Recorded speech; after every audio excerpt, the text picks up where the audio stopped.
Welcome back, everyone. Hope you're doing amazing. How to win the Cold War is a very important question because we might be in our second Cold War in the last 70 years.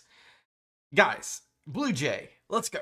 The year is 1987, and Matthias Royst was going to save the world. The West German teen wasn't a fan of living as the sauerkraut in the middle of the world's sauciest nuclear sandwich, especially when neither side could agree to lay off the plutonium mayo. "I guess I have to solve this myself," said the stupid boy. So the 18-year-old wrote a 20-page manifesto, a sentence that normally screams stay home from school, but this manifesto detailed instructions for Gorbachev on how to advance world peace. The next steps of his plan were rather simple. I mean, you gotta think that's sort of honorable, though. All he had to do was take this manifesto, hop in a Cessna, and fly from the west directly into Moscow, where he could hand-deliver it to Soviet President Mikhail Gorbachev himself. So you'd have to go from Hamburg to Faroe Islands to Iceland to Norway to Finland to Moscow. And yeah, a Pizza Hut commercial because Pizza Hut moved to to Russia in the 80s. With only 50 hours of flight experience, Matthias took to the skies and into Soviet territory. Air defenses were put on high alert. Soviet MiGs pulled up next to and flew by him. But much like an Activision Blizzard employee, Matthias wasn't going to take no for an answer. Through sheer dumb luck, every surface-to-air missile and fighter jet was denied permission to engage, assuming he was just a dumb student with his transponder turned off. They realized their mistake too late once Matthias landed an aircraft directly onto Red Square. Okay, yeah, this guy's crazy. This guy's got like the sentiment of like Charles Guiteau. Marking the first time a German invasion ever got to Moscow. What would Lenin think if he could see this? Oh, he's I mean, I'm sure there's airplanes, right? There's got to have been like private airplanes that could fly in Russia or in the outskirts of Moscow anyway. So this just happened to be much grander. right there. After limited Wait, make what? to Moscow. What would Lenin think if he could see this? Oh, he's right there. Is that Lenin's mausoleum? I wonder, is that mausoleum still there? After limited mingling, since he forgot one thing during his packing for a Russian diplomatic mission, the Russian language, he was arrested by the KGB and charged with not only violation of flight laws, but also malicious hooliganism, which if you've ever pounded dollaritas at Applebee's with Trey, you understand that term all too well. The embarrassment of the Soviet military gave Gorbachev the opportunity to push reforms and sack hundreds of military officials once it was shown they couldn't even shoot down a measly civilian aircraft, except for that one time. While was shown they couldn't even shoot down a measly civilian aircraft, except for that one. Oh. Well, I know this is gonna sound bad, but that flight violated Russia's airspace. They should have, they shouldn't have shot it down, but technically it violated their airspace. And I think their airspace was closed when it went over.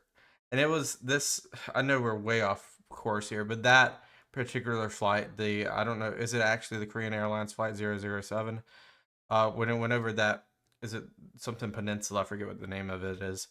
When it went over that, it was more or less, something had happened prior. I forget when it happened, but it had been so embarrassing that this was the second time and they just weren't going to let it. And I think the pilot that was interviewed that shot that plane down, now it could just be BSing us, but he said he didn't know that it was a commercial flight.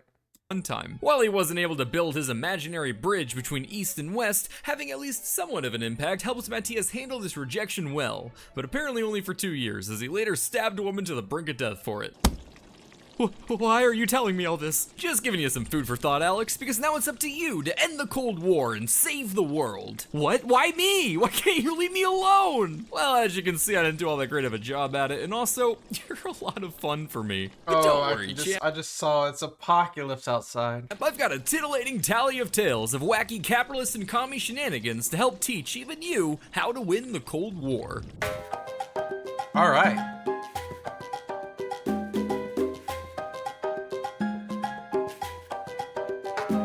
Alright, Alex, let's take you back to. Sorry about that, Alex. One got away. What? You and the. One what? Just a piece of my soul. I had the boys in the lab split mine up. Split your What are you, Voldemort? soul? Why? Why, to put the pieces in the marketable plushies, of course. Kinda like Harry Potter, but less stupid and British. Introducing the first limited edition BlueJay plushie. I partnered up with the folks at U2's for my first ever merch drop, creating a dazzling little dude that's perfect for all your plushie needs. That's awesome. Oh God.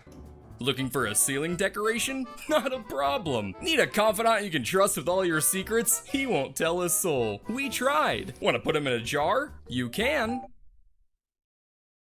Mad at me for making a mistake in a video? Brits use miles, not kilometers! Well, do we have an anger outlet for you? Jealous of my outdoor content adventures? Well, now you too can wiggle a bird plushie in front of a camera in public. It's too much fun! Still not convinced? Why don't I let this official review from Adam Driver change your mind?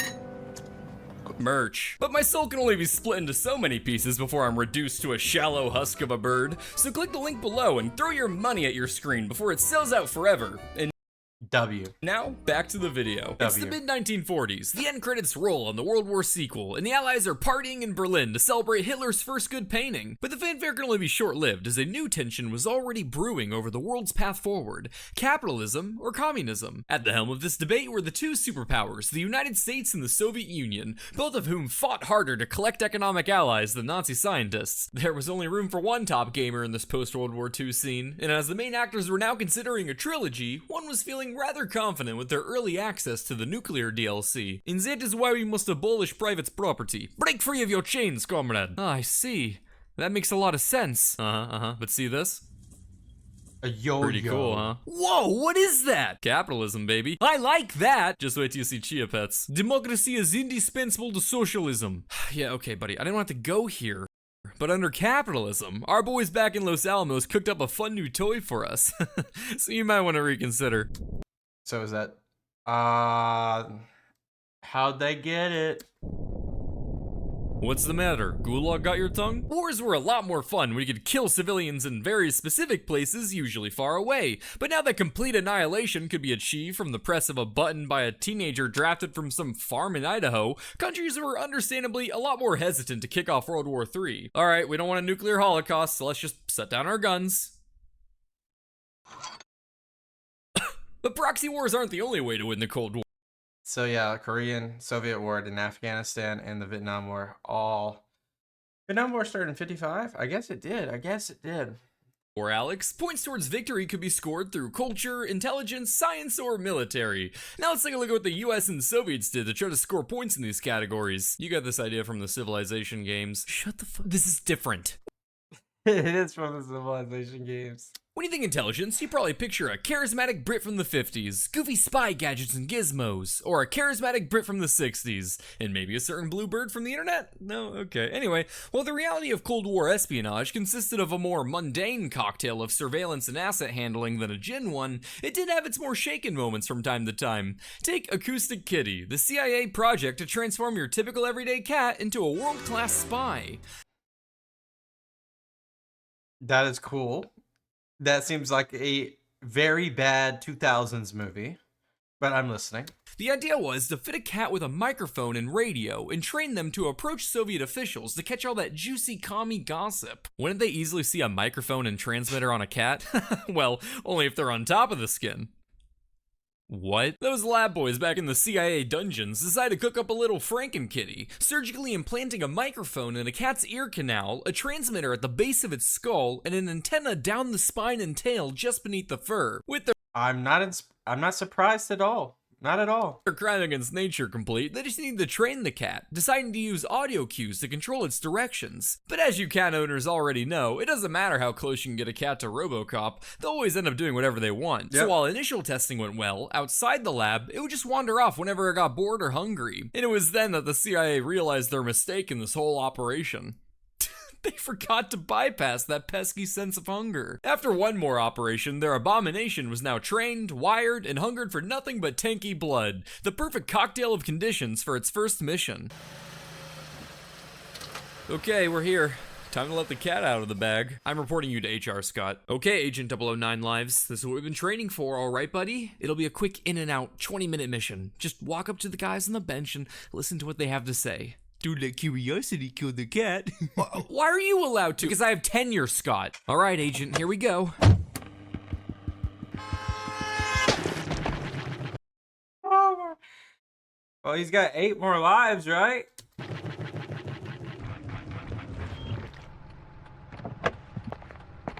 Oh shit, Carl! Carl, grab me that shovel from the back. We gotta scrape this guy off. According to Victor Why aren't they speaking Russian?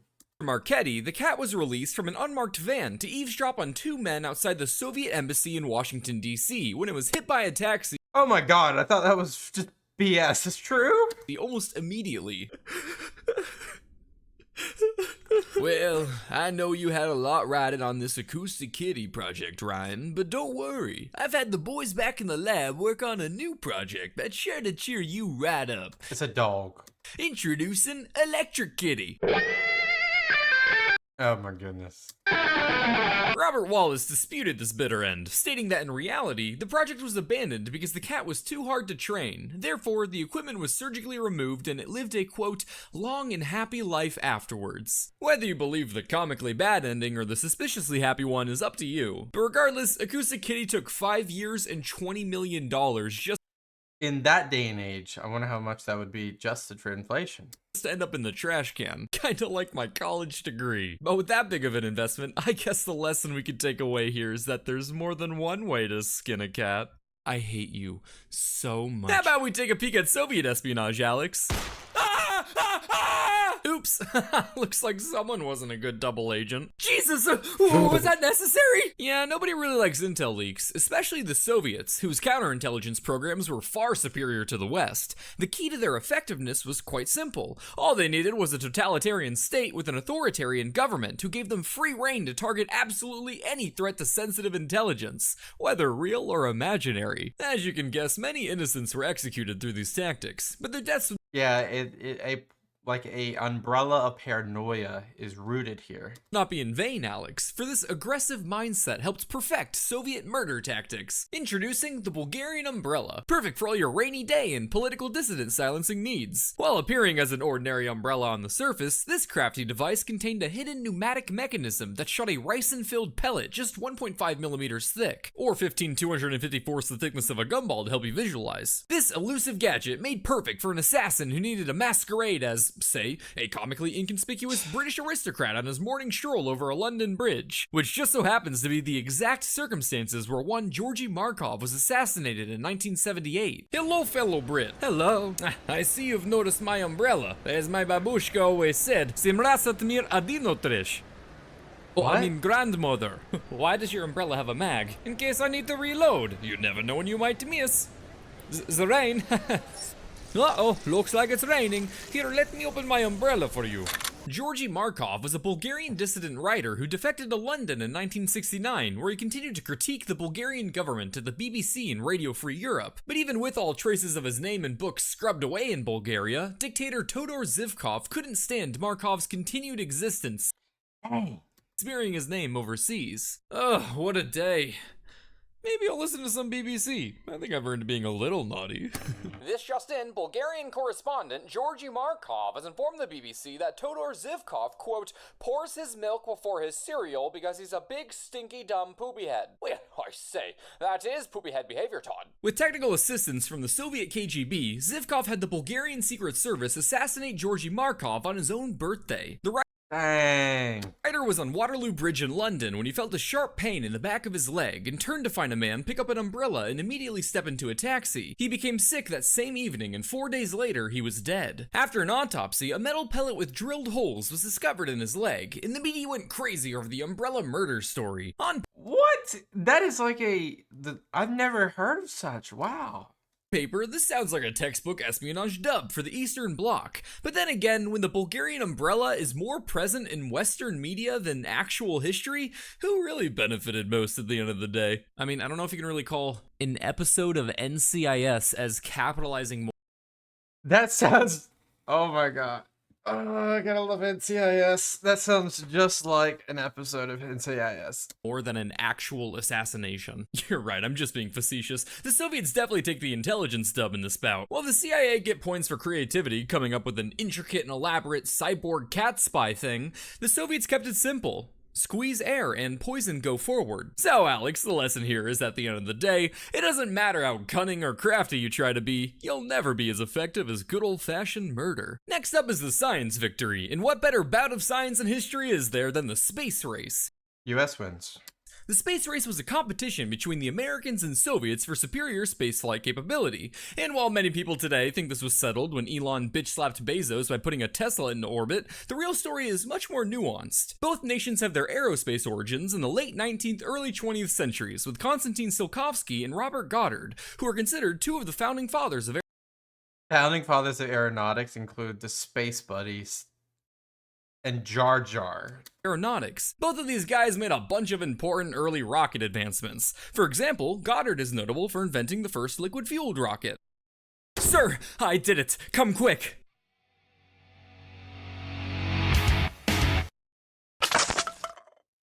The Soviets are so fucked in 40 years. Most people crown the Nazis as the sole king of early rocketry, but both the US and Soviets have been progressing in these fields as well. In fact, the Soviets' rocket tech was on par with the Nazis in the early 1930s. That is, until Stalin's policies slowed things down a bit. What are you talking about? Ah! Jesus Christ! Nevertheless, the Soviets kicked off the space race by launching the first ever artificial satellite, Sputnik 1, a big metal ball with 4 antennas, a clear nod to the all-powerful flying spaghetti monster. Inside the little satellite was a radio that transmitted menacing beeps to the people below, sending a clear message of its existence and terrifying Americans as it flew overhead. Welcome back to WTTL, your station for all things Elvis. But first, a message from our sponsor, Dr. Lang's Lobotomies, ideal for hysterical women. Use code BRAINBLAST for 20% off for Noggin November. And remember, you're one snip away from a wife who obeys. Yeah, oh, I hate that. The Soviets immediately responded with Sputnik 2, this time putting the first animal into orbit, a dog named Laika. They just snatched a random stray, figuring if anything can survive the hellscape that was the Moscow streets, then the literal exosphere shouldn't be that different. After a bunch of training, Laika was strapped up and launched my god, bro's on like a ceiling fan going round and round. into orbit. She was never intended to survive the mission, so they planned to ease her suffering with some poisoned food later in the trip, which would have been great if she hadn't been roasted in a makeshift air fryer in the first few hours when an engine failed to separate. This could be due to the fact that the spacecraft was both designed and built in only 4 weeks in order to hit the launch deadline. America responded with their own launch in the formation of NASA. Both sides are now just popping off more satellites, dogs, monkeys, and finally naked monkeys, with Yuri Gagarin beating Alan Shepard to the punch as first talking animal in space by just a few weeks. Things then started getting real serious when John F. Kennedy got elected and announced the US would throw a dude on that cool rock in the sky by the end of the decade. Amazing. Amazing that we were able to accomplish that, though. Congratulations on your election, President Kennedy. Just to get you up to speed on things, the Cold War has been progressing. Cold War, huh? I'll show those Soviets cold. Grab those NASA nerds, General. We're going to space. No, not that kind of cold. Fuck it. The moon. But don't. Right away, sir. Consider it done. Good. Sorry about that. He would have just kept going. Does he seriously not know what Cold War means? Just humor him for now. All problems will be solved in Dallas. After many achievements on both sides, like the first spacewalk and the first docking in space, the US would go on to do just that, fulfilling man's innate desire to secure the biggest rock on the playground with the Apollo program. While putting a guy on the moon is cool and all, it's not as cool as the first living beings to reach the moon: tortoises. The Soviets decided to shoot a pair of them around the moon, probably because they saw America put out a movie called Planet of the Apes and were like, suka bliet, choosing an animal with natural armor in case any space monkeys came clubbing. I think That's cool. you know that's not the case. We're talking about spaceflight, Alex. Can't you let a bird dream? The tortoises made it around the moon, and unlike earlier, these animals returned safely to be rescued and dissected. The US also had its fun share And dissected, you know. Just, we gotta see what's going on inside them since they survived. of animals in space. My favorite being the time they shot a bunch of jellyfish into the cosmos. For science.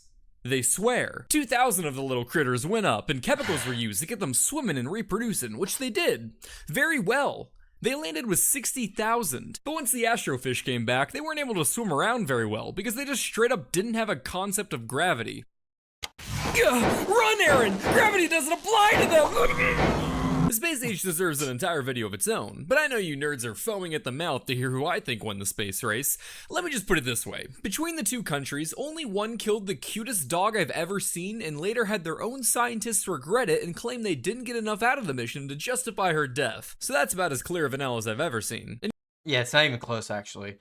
If you look at just the overall funding and the subsequent missions after 1969, because the Cold War really doesn't end until the Soviet Union falls.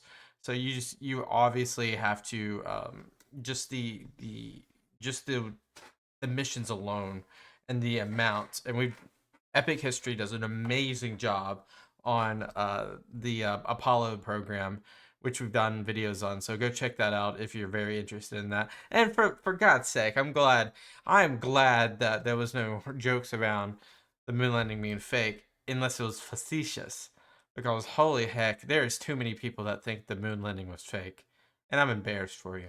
if you want my more detailed answer, you'll have to wait for my behind-the-scenes commentary on my second channel. You're really going the gatekeeping shameless plug route? Shh, can you hear that? No, that's right. BlueJay? There's no one to hear you scream. Next up is the culture section, and just to be upfront, America wins this Yeah, I mean, it's not even close. Not even close. Not even today, no one has, and I know this is so Americanism for me to say this, no one has more pop culture in the world than the United States. Nobody. category, hands down. Kids are hitting layups in Mongolia. But for And then we're going to win the military one too, just because there was no missile gap. When Kennedy got in office, it was like 25-1.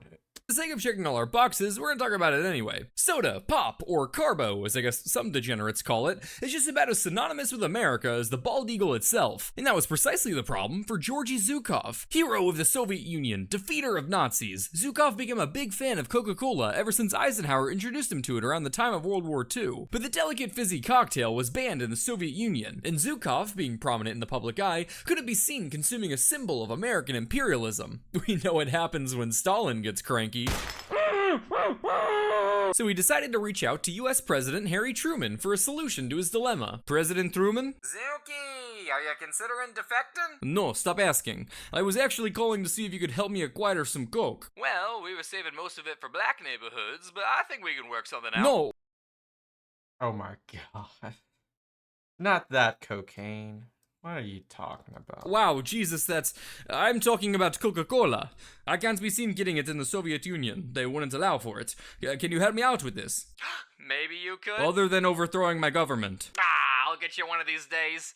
Let me see if I can work something out. Truman reached out to Coca-Cola, who then developed White Coke, a special clear version of Coke that had its food coloring removed and was packaged in clear glass bottles with a white cap and red star. This way, when Zhukov Talk about white label. What?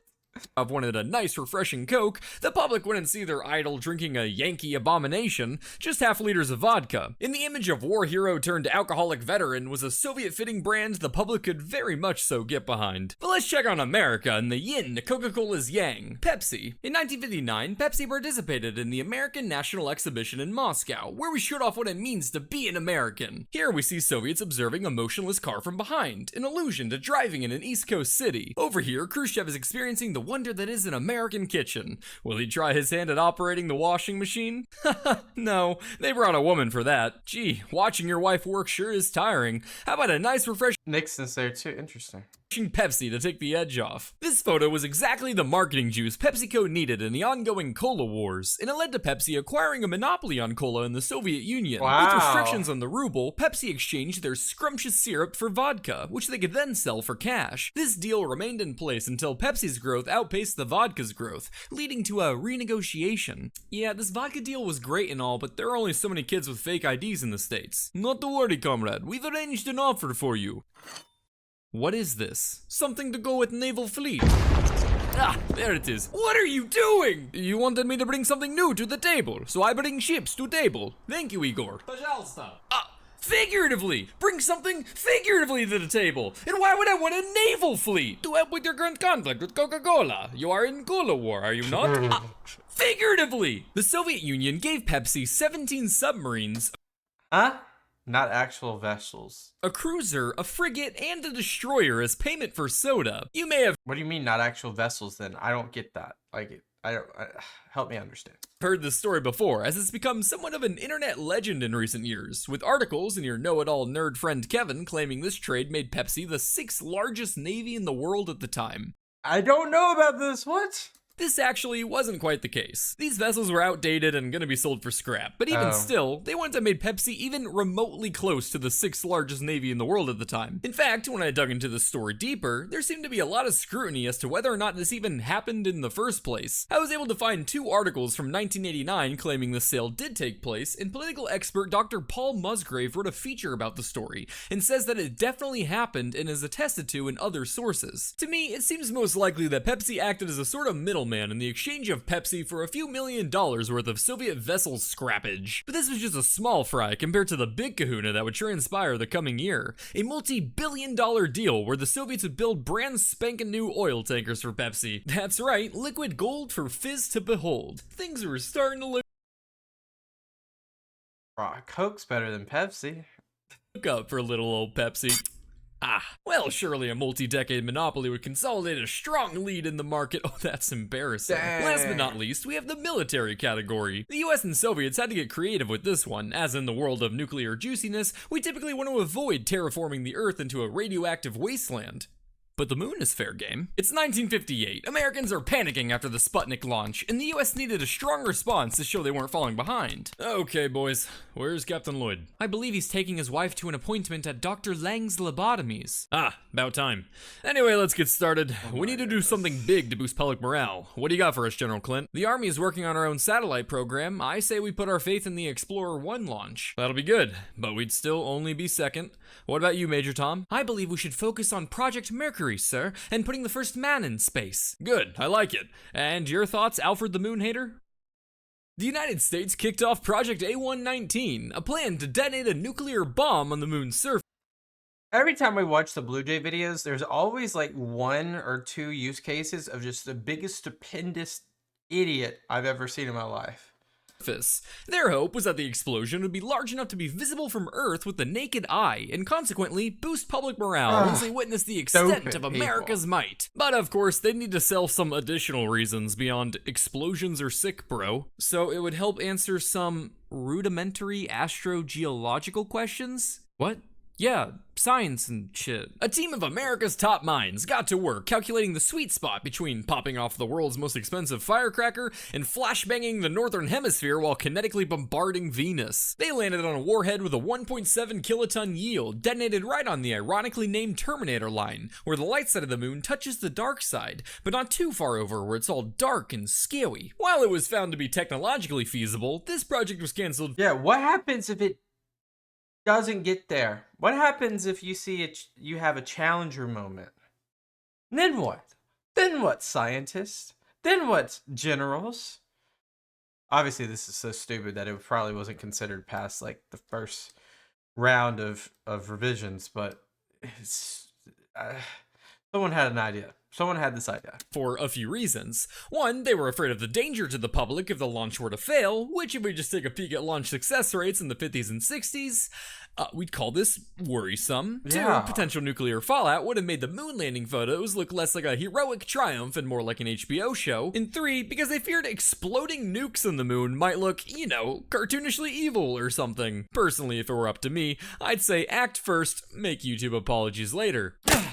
That's why we wouldn't put you in positions of power. Right you are, Alex. I would just take it by force. But how to overthrow a democratic government is a video for another day. Let's see what the Russians have in store for the military category. Long-range bombers were all the rage in the mid-20th century. After all, you needed some way to bring the bigger and brighter suns you're building to all your friends. And with advancements in anti-air shooty things, these bombers needed to fly higher and faster to keep their spicy little presence safe. Introducing the Tu-22, the first supersonic bomber to enter production in the Soviet Union, even after both prototypes were destroyed in testing, killing multiple people.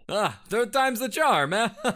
Begin full production, we'll fix it on the go. And fix it on the go, they did not. While it had an intimidating look that was really Whoa, that looks interesting. Looks like it's supposed to be in space. hammered home by some impressive chompers, this would turn out to be more of a warning to its own crew than adversaries, as it was plagued with a stupendous amount of serious problems. Design issues included wings that would deform and partially melt at high high speeds, terrible stability that had the pilot essentially arm wrestling the yoke the entire flight to keep being a plane, and a terrible cockpit layout that was described as a, quote, inverted hedgehog, with levers so far out of reach that pilots had to improvise ropes and hooks to operate them. But perhaps my favorite design flaw was the ejection system, which didn't shoot crewmen upwards like you'd imagine. That's where the precariously placed turbines sat hungry for breakfast, but rather below the plane, where the ground is. This meant that ejections were only safe above 350 meters, and when you take into account most accidents occur during takeoff and landing, you might as well stick it out if you run into trouble on the runway, or risk being turned into fertilizer. There were even times where people just straight up fell out of the plane. Granted, this would happen while the aircraft was parked and safely intact, unlike the crew's spines. All of this would earn the bomber one of its many colorful nicknames, Man-Eater, due to its quirky little knack of killing many of its own crewmen with an astronomical failure rate of 70 units lost out of 311 produced. That's internally too. That's not even like in combat.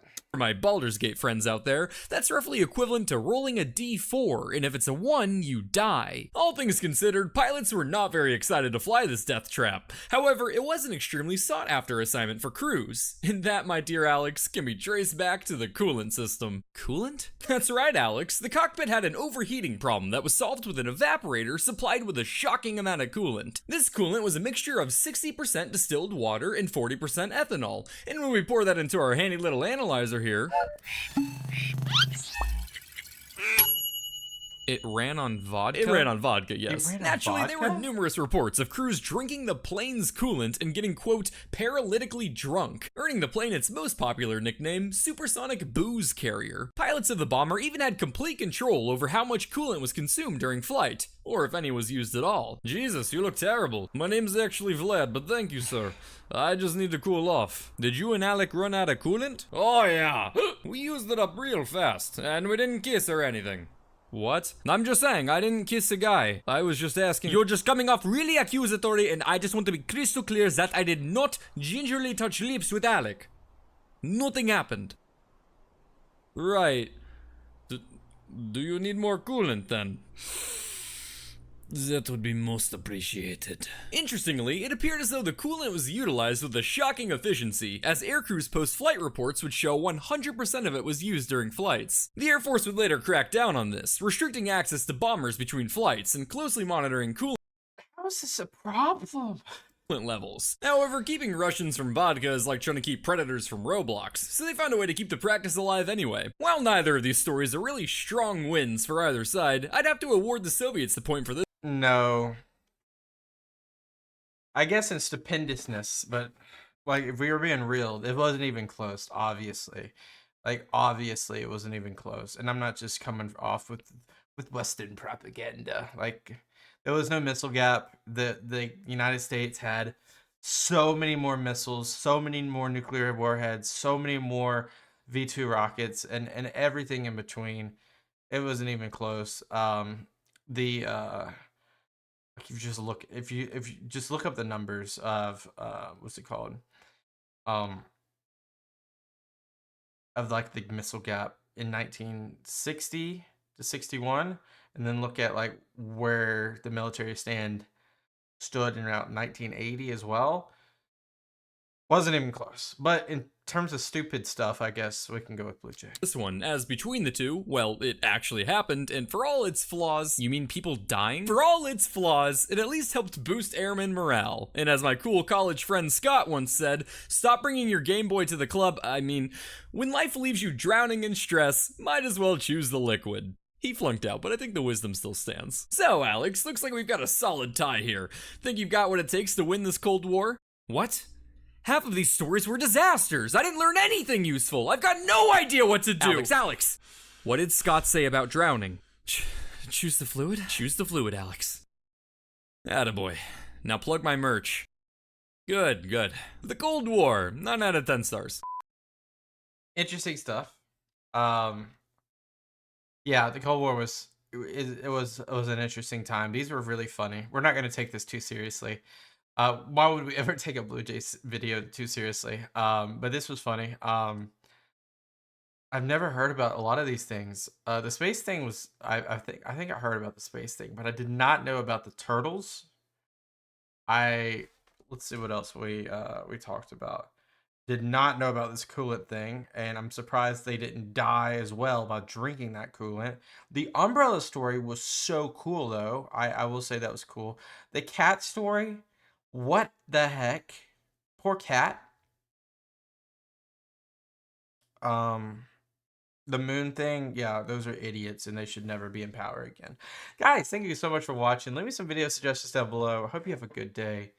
Peace out, and bye-bye.